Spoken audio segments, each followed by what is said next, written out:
ಕರ್ನಾಟಕ ರಾಜ್ಯ ಸರ್ಕಾರಿ ನೌಕರರಿಗೆ 7ನೇ ವೇತನ ಆಯೋಗದ ಕುರಿತು ವರದಿಗಳು ಜೂನ್ನಲ್ಲಿ ಒಂದು ರಾಜ್ಯ ಸರ್ಕಾರ ಅನುಮೋದನೆ ನೀಡಿ ಶಿಫಾರಸುಗಳನ್ನು ಜಾರಿ ಮಾಡತಕ್ಕಂಥ ಚಿಂತನೆ ನಡೆದಿದೆ.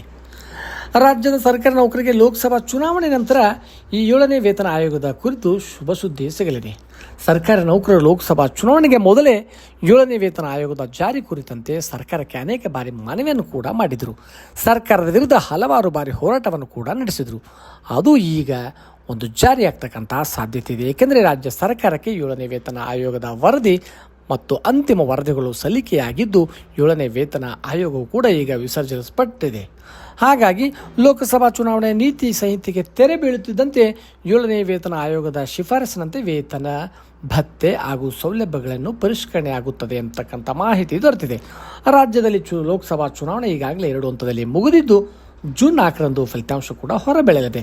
ಅದರ ಮಧ್ಯೆ ಈಗ ರಾಜ್ಯ ವಿಧಾನ ಪರಿಷತ್ತಿಗೂ ಕೂಡ ಚುನಾವಣೆಗಳು ನಡೆಯುತ್ತಿದ್ದು ಅದು ಜೂನ್ 15ರವರೆಗೆ ಎಲ್ಲ ಒಂದು ಚುನಾವಣಾ ನೀತಿ ಸಂಹಿತೆ ಮುಕ್ತಾಯವಾಗಲಿದೆ. ಹಾಗಾಗಿ ಜೂನ್ 15ರ ನಂತರ ರಾಜ್ಯ ಸರ್ಕಾರ 7ನೇ ವೇತನ ಆಯೋಗದ ಶಿಫಾರಸಿನಂತೆಯೇ ಒಂದು ವೇತನ ಹೆಚ್ಚಳ ಮಾಡ್ತಕ್ಕಂಥ ಸಾಧ್ಯತೆ ಇದೆ ಎಂದು ತಿಳಿದು ಬಂದಿದೆ.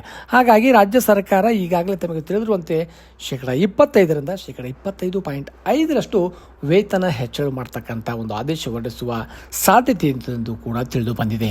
ಹಾಗಾಗಿ ತುಟ್ಟಿ ಭತ್ಯೆಗೆ ಸಂಬಂಧಪಟ್ಟಂತೆ ಯಾವುದೇ ರೀತಿಯ ಒಂದು ತುಟ್ಟಿ ಭತ್ಯೆಯ ಪ್ರಮಾಣ ಎಷ್ಟು ಪ್ರಮಾಣದಲ್ಲಿ ತುಟ್ಟಿ ಭತ್ಯೆ ನೀಡಬೇಕು ಅನ್ನೋದ್ರ ಬಗ್ಗೆ ಇನ್ನೂ ಸ್ಪಷ್ಟವಾಗಿರ್ತಕ್ಕಂಥ ಮಾಹಿತಿ ಲಭ್ಯವಾಗಿಲ್ಲ.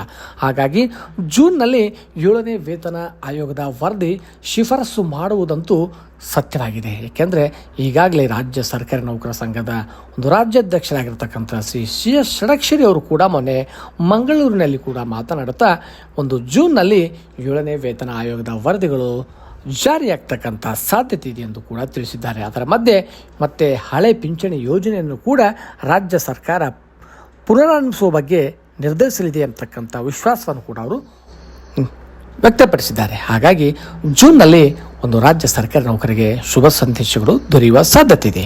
ಧನ್ಯವಾದಗಳು.